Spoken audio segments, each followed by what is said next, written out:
Fala, que conecta.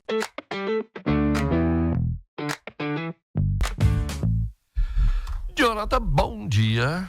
Bom dia, João. Bom dia aos ouvintes também.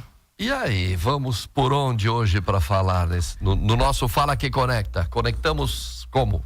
Então, começando mais um Fala que Conecta, né? Vou começar com uma provocação que se eu te disser que falar com 500 pessoas pode valer mais do que falar com 50 mil pessoas. Só falar com as pessoas certas? Exatamente, parece contraintuitivo, né? Mas é bem óbvio já. Então a gente passou décadas, né, aprendendo que o marketing é bom quando alcança muita gente. Horário nobre, outdoor na avenida principal, milhões de seguidores, quanto mais melhor, né? Mas parece que esse jogo vem mudando, né? E mudando bem rápido. E a temática de hoje é justamente sobre essa mudança de jogo, que são as microcomunidades. Então a gente vai falar um pouco sobre esses grupos menores que, de modo geral, são altamente engajados, né? E que estão redefinindo um pouco a forma como as marcas se comunicam. Uma coisa eu te garanto, se você tem um negócio e trabalha com comunicação ou simplesmente quer entender para onde o seu público está indo, presta atenção que nos próximos 10 a 15 minutos aí a gente vai destrinchar um pouquinho desse assunto. Mas o que aconteceu então com a comunicação de massa, né? Ela ainda está aí, ainda está forte, mas vamos voltar um pouquinho no texto para fazer esse contexto. Durante muito tempo, né, a lógica era simples. A gente tinha aí, meu pai, seu Jairton, sempre conta, televisão, rádio e jornal. Então tínhamos 3 veículos, né, e as marcas disputavam espaços, né, nesses veículos, falas, né, que se capturava a atenção e se construía de alguma forma um desejo para ganhar escala. Esse modelo funcionou, né, e funciona ainda, construiu marcas gigantes. Mas ele vem deixando de ser o dominante, né? Por quê?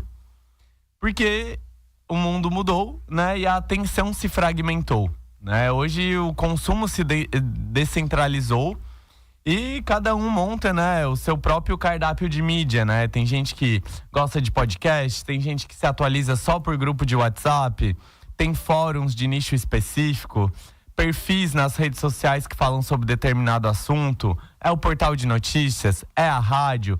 Então não é só mais 1, 2 ou 3 lugares, né? Tem uma infinidade aí de lugares e as pessoas também se informam, né, em diferentes canais. E no lugar dessa massa, então, o que surgiu, né? Os nichos. Então, ao contrário da massa, é justamente o nicho, né? Que começa a abranger grupos menores, né, microcomunidades que ficam mais conectadas, geralmente tem alguns códigos próprios, né, e uma lógica de pertencimento muito mais forte.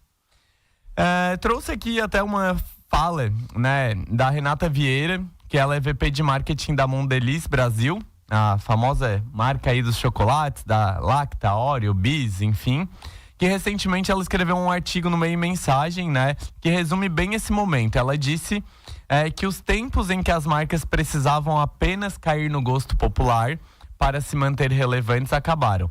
Segundo ela, entender quais microcomunidades são relevantes para a sua marca e construir conversas com esses nichos nunca foi tão determinante. Não só para gerar consumo, mas em muitos casos para garantir a própria relevância da marca. Então, olha que frase forte.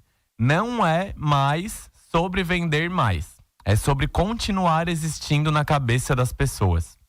Então aqui que vai o primeiro insight, né, do programa de hoje, que é a relevância não vem mais de falar com todo mundo ou com o maior número de pessoas possíveis, né? Ela vem de escolher com quem a gente quer construir essa relação. Então, afinal, o que é essa microcomunidade, né? De modo geral, são grupos, né, menores, altamente engajados, que têm uma linguagem e um estilo de vida próprio. Eu vou exemplificar, né? Pode ser o grupo de corredores que tem no teu bairro, um grupo de mães de primeira viagem que trocam num grupo fechado sobre as experiências que estão vivendo, colecionadores de vinil, entusiastas de café, torcedores de um específico time, Então, tudo isso são pequenos grupos, né? Que não são caracterizados pelo tamanho em si, mas sim pela profundidade da conexão e um assunto em comum que une essas pessoas, né? Então, diferente das grandes audiências, né? Esses grupos, eles têm um engajamento profundo, eles têm uma interação maior e genuína entre os membros, né? De modo geral, não é aquela coisa fria. É onde a gente se sente mais à vontade para falar sobre um determinado assunto, porque todo mundo que está ali tem interesse naquele determinado assunto. Então, as pessoas, elas acabam conversando, se ajudando e criando uma cultura própria, né, dentro dessa dinâmica. E presta atenção nesse detalhe, né? Microcomunidade, ela sempre tem um código próprio. Então, tem uma gíria própria, tem uma referência própria, um senso de humor próprio. A gente sempre fala, né, que a gente só sabe que a gestação se conta em semanas quando a gente tem uma gravidinha perto da gente, né? Até então a gente não sabe, acha que é por mês. Enfim, isso é um exemplo, né? Tem várias outras microcomunidades que elas têm os seus códigos, né? A sua linguagem, que só quem tá vivendo aquilo conhece e entende, né? Então, a teoria é bonita, né? Mas como que a gente traz isso para o mundo real? A gente tem algumas marcas já trabalhando muito forte com isso, assim. Eu trouxe um case aqui para exemplificar, que foi do marketing da Sephora Brasil, né? Que ele conta como a marca vem, né, expandindo os seus negócios globalmente, apostando em micronichos de esportes femininos. Então é uma marca de beleza, né, de maquiagem, de modo geral, que estava acostumada a fazer só ações de massa e querer falar com todas as mulheres ao mesmo tempo, e que começa a fazerem ativações durante ligas femininas, né? Ações inesperadas dentro do próprio evento, gerando engajamento orgânico dentro dessa comunidade, se comunicando com uma linguagem específica e também produtos que faziam sentido para aquele momento, né? No Brasil, o movimento, claro, ainda está em construção, mas eles deixaram de anunciar em grandes veículos de massa para trabalhar especificamente com essa presença regional em comunidades locais, influenciadores do território local e com essa leitura de códigos de cada microcomunidade onde eles entram.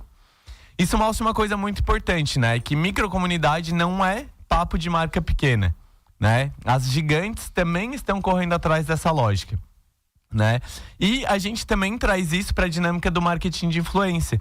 Então, cada vez mais a gente vê, né, que o mercado está migrando dos mega influenciadores, né, para os micro e nano influenciadores.